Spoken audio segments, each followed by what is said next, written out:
Hello dear students, कैसे हो? तो पिछले वीडियो वाला टॉपिक पढ़ लिया होगा अच्छी तरह से। और हमने पिछले वीडियो में बात की थी किसकी? सैलाइवरी ग्लैंड की। ठीक है, अब डाइजेस्टिव सिस्टम के अंदर हम सेकंड ग्लैंड की बात करेंगे। और सेकंड जो ग्लैंड है वो है लीवर। ठीक है, या इसको हम क्या बोल देते हैं? यकृत कह देते हैं। ठीक, अब सुनिए, सबसे पहले हम बात करते हैं कि साहब यकृत की ओरिजिन यानी इसकी उत्पत्ति। ठीक है, तो इसकी उत्पत्ति साहब किससे मानी गई है? एम्ब्रियोनिक एंडोडर्म से मानी गई, यानी इसकी ओरिजिन किससे मानी गई है? एंडोडर्म या अंतःचर्म द्वारा मानी गई है, पहली बात। दूसरी बात हम करेंगे क्या ये हमारे शरीर में किस तरफ, तो देखो इसकी अगर अपन स्थिति की बात करें तो हमारे शरीर के यानी ये डायफ्राम के नीचे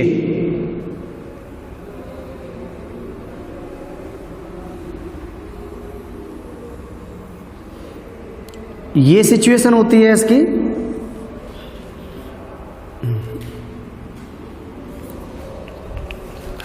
तो हम बात करेंगे साहब कि माना यहां से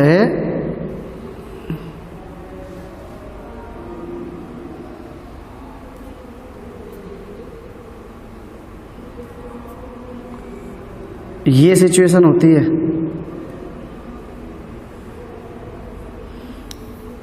ठीक है, अब देखो अपन बात करेंगे इसकी, ये सॉरी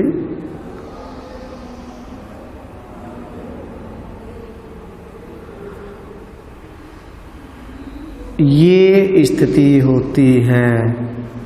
ठीक है, ध्यान रखना। अब हम बात करेंगे किसकी?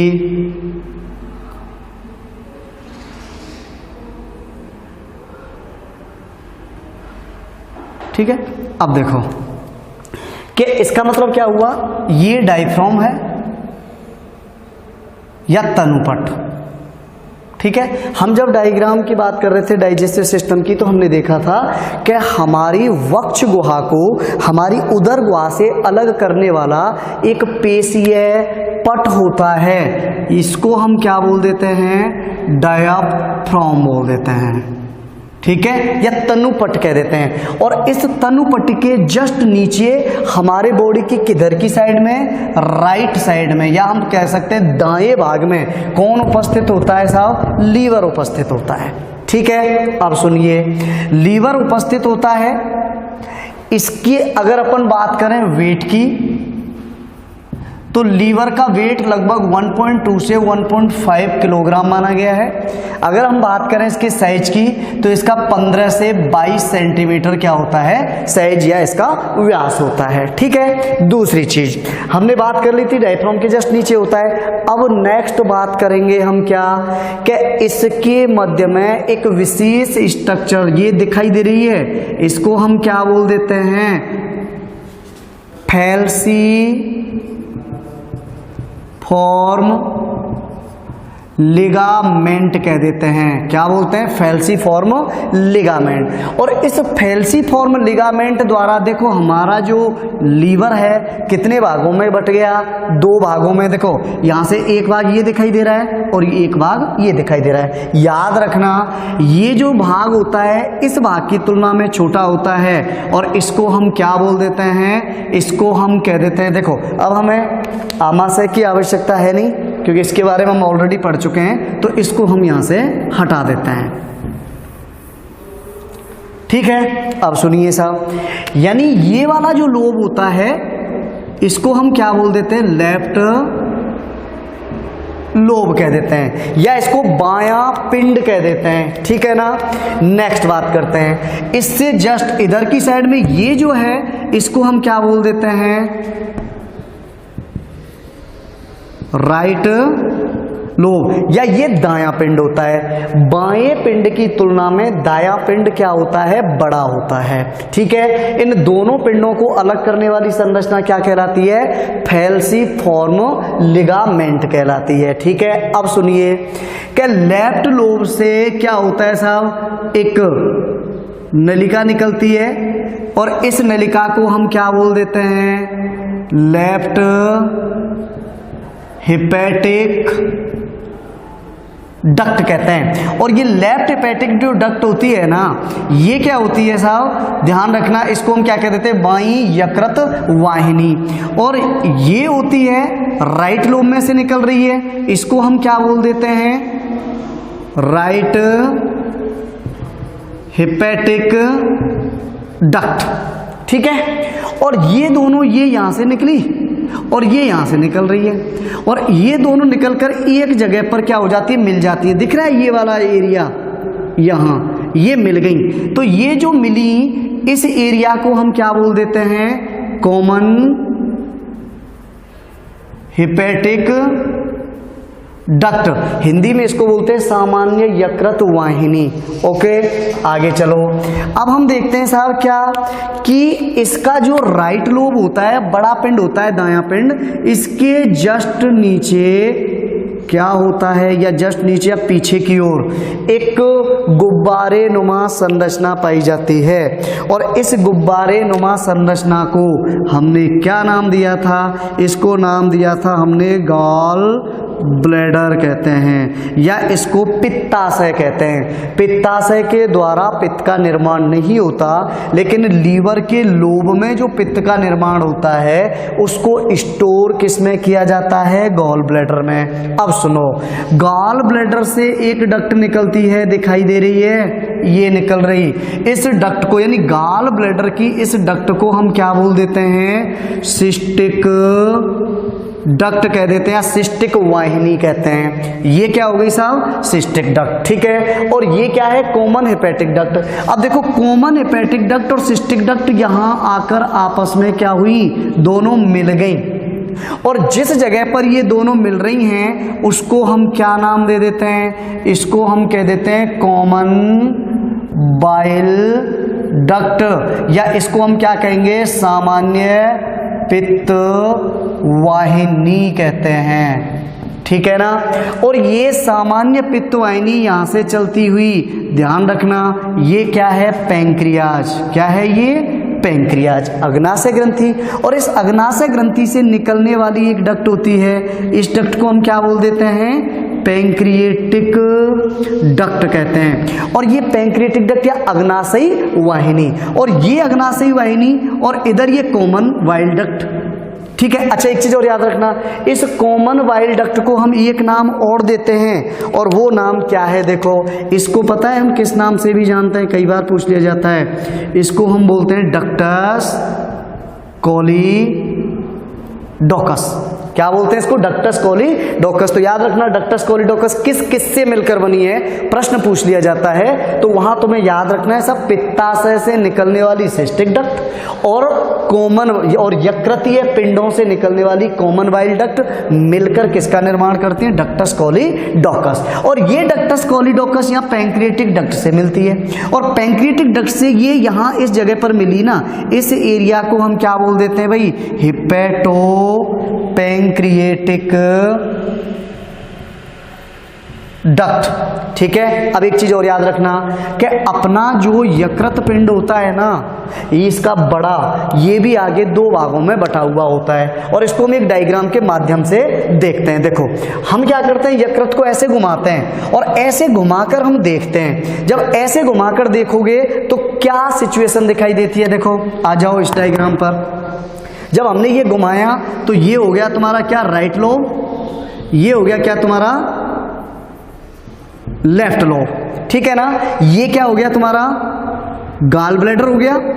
और अब हमने कहा था कि यार ये जो है ना, यहां से लेकर और ये पूरा एरिया, ये क्या है, राइट लोब। और राइट लोब इस जगह पर हम देखते हैं दो भागों में बटा हुआ दिखाई देता है। जो पित्ताशय के जस्ट पास वाला जो भाग होता है ना, ये लोब कौन सा कहलाता है साहब, इसको हम बोल देते हैं क्वाड्रेट ठीक है। और इसके जस्ट ऊपर ये जो दिखाई दे रहा है छोटा सा, इसको हम क्या कह देते हैं, कॉर्डेट।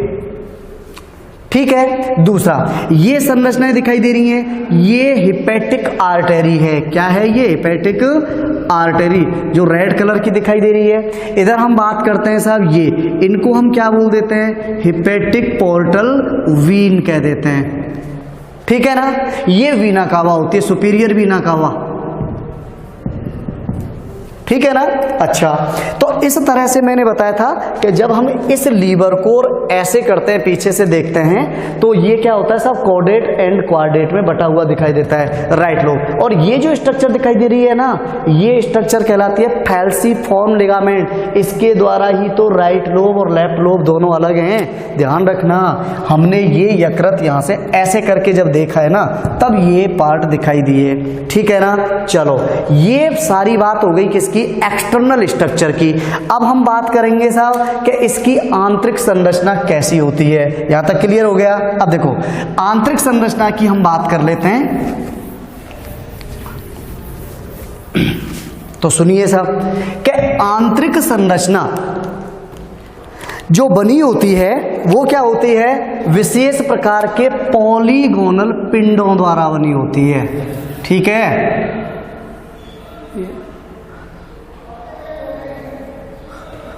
ये इस तरह की सिचुएशन देखो। ठीक है। अब देखो इसमें क्या होगा कि हम बात करते हैं साहब, ये यहां से सॉरी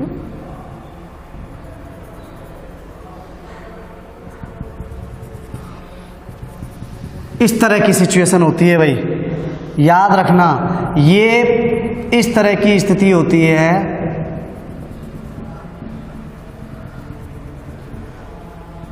ये दिखाई दे रही है, ये इसको हम बोलते हैं क्या, पॉलीगोनल, यानी यकृत की ये जो संरचना दिखाई दे रही है, इसको हम क्या बोल देते हैं, पॉलीगोनल लीवर लोब्यूल्स कह देते हैं भाई, या इनको हम क्या कह देते हैं, पॉलीगोनल यकृतीय पिंड कह देते हैं। ठीक है। इनके द्वारा लीवर का निर्माण होता है। याद रखना, ये जो संरचना दिखाई दे रही है ना, ये क्या होता है साहब, तो याद कि लीवर की संरचनात्मक एवं क्रियात्मक इकाई का नाम बताइए। तो लीवर की संरचनात्मक क्रियात्मक इकाई क्या होती है, पॉलीगोनल यकृतीय पिंड होते हैं। ठीक है। अब देखो, इन पिंडों के जो कोणीय भाग होते हैं ना, इन कोणीय भागों पर हमें क्या है, कुछ विशेष संरचना दिखाई देती हैं। जैसे ये हो गई,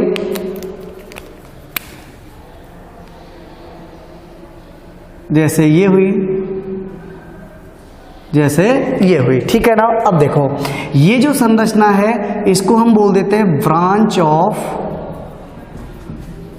हिपैटिक पोर्टल वेन। ये जो स्ट्रक्चर दिखाई दे रही है इसको हम बोल देते हैं साहब branch of interlobular bile duct. ठीक है। और ये होती है साहब, इसको हम बोल देते हैं ब्रांच ऑफ हिपैटिक आर्टरी। समझ गए। और इन तीनों संरचनाओं को देखो, ध्यान रखना, इसको हम बोलते हैं क्या, हिपैटिक यानी यकृत निवाय का सिरा की शाखा। ये होता है क्या, पित्त वाहिनी की शाखा। और ये होती है क्या, पित्त धमनी की शाखा। ठीक है ना। और ये तीनों मिलकर जो संरचना बनाती हैं उसको पता है हम क्या नाम देते हैं, इन तीनों को मिलाकर हम बोल देते हैं पोर्टल ट्राइड बोल देते हैं। क्या बोल देते हैं, पोर्टल ट्राइड। दिख रहा है। चलो, इसको हम क्या बोलते हैं, पोर्टल ट्राइड। अब हम आगे बात करते हैं कि पॉलीगोनल का निर्माण। बेटा ध्यान रखना, इसके बिल्कुल बीचों बीच, ठीक है। और ये होती है क्या, ब्रांच ऑफ हिपैटिक वेन्स। ठीक है ना। अब सुनो, और यहां से हम देखते हैं साहब क्या इस यकृतीय पिंड का निर्माण विशेष टाइप की सेल्स से होता है। दिखाई दे रहा है इस तरह की सेल्स पूरे इसमें फैली रहती है पॉलीगोनल पिंड में, ठीक है। यहां से ये हुआ, इस तरह की सिचुएशन है, ठीक। अच्छा, ऐसे ही हम बात कर लेते हैं। और ये जो सेल हैं जो हमें दिखाई दे रही हैं, इन सेल्स को याद रखना हम क्या बोल देते हैं, हिपेटोसाइट्स। अब देखो चलो अपन बात करते हैं। मैंने बताया कि सब पॉलीगोनल पिंड में पूरे में इस प्रकार की कोशिकाएं फैली रहती हैं। याद रखना इस तरह के इसमें पूरे में फैले रहते हैं। अपन पूरा कंप्लीट नहीं कर रहे ये चीज। अब सुनिए हमने क्या देखा साहब, ये जो संरचना है ना, इन कोशिकाओं को हम पता है क्या बोलते हैं, इनको हम बोलते हैं हिपेटोसाइट। क्या कहते हैं, हिपेटोसाइट्स कहते हैं, यकृतीय कोशिका। और इन हिपेटोसाइट्स से क्या होता है, ये व्यवस्थित होती है किसमें, रेडियल प्लेट्स या अरीय कतारों में। दिखाई दे रहा है देखो इस तरह से। अरीय कतार का मतलब कभी साइकिल का टायर देखा है, उसमें तान लगे रहते हैं, रिम जो होती है और रिम में तान लगे रहते हैं, आड़ियां लगी होती हैं। इसी तरह से ये पूरे में फैले रहते हैं, ठीक है, ध्यान रखना है ऐसे, समझ गए ये। अब एक चीज याद रखना, ये दो सेल्स की कतार होती हैं और ये दोनों सेल्स की कतार मिलकर किसका निर्माण करती हैं, इसको हम बोलते हैं हिपैटिक कॉर्ड। क्या कहेंगे इसको, हिपैटिक कॉर्ड या यकृतीय रज्जु कहते हैं, ठीक है। अब सुनिए, हिपैटिक कॉर्ड में जो कोशिकाओं की दो कतार होती हैं, इनके बीच में तुम्हें दिखाई दे रही है ये संरचना, ये दरार दिखाई दे रही होगी, ठीक है ना। अब बेटा देखो, ये जो दरार आप लोगों को दिखाई दे रही है, इस दरार को हम क्या बोलते हैं, इसको हम बोल देते हैं क्या, देखो ये दरार, इसको हम कहेंगे हिपैटिक, ठीक है। और हिपैटिक कैनाली क्यूली या कैनालिक्यूलस भी कह सकते हो। और हिपैटिक कैना, याद रखना ये जो हिपैटोसाइट्स होती हैं इनके द्वारा जो पित्रस स्रावित किया जाता है, वो पित्रस कहां भरा होता है, देख रहा है ये क्या भरा हुआ है सर, इसमें पित्रस भरा हुआ है, समझ गए। अब सुनो, ये पूरी structure hepatic cord, hepatic cord, hepatic cord hepatocytes की दो अरीय कतारों से मिलकर बनती है। इन दो अरीय कतारों के बीच में जो खाली जगह है उसको हमने क्या नाम दिया, हिपैटिक कैनालिक्यूली। अब आ जाओ, एक हिपैटिक कॉर्ड ये रहा और एक हिपैटिक कॉर्ड ये रहा, इन दोनों के बीच में तुम्हें क्या है, एक खाली जगह दिखाई दे रही है, दिख रहा है साहब। अब सुनिए साहब, ये जो खाली जगह तुम्हें दिखाई दे रही है, इसको पता है हम क्या बोल देते हैं, इसको बोलते हैं हिपैटिक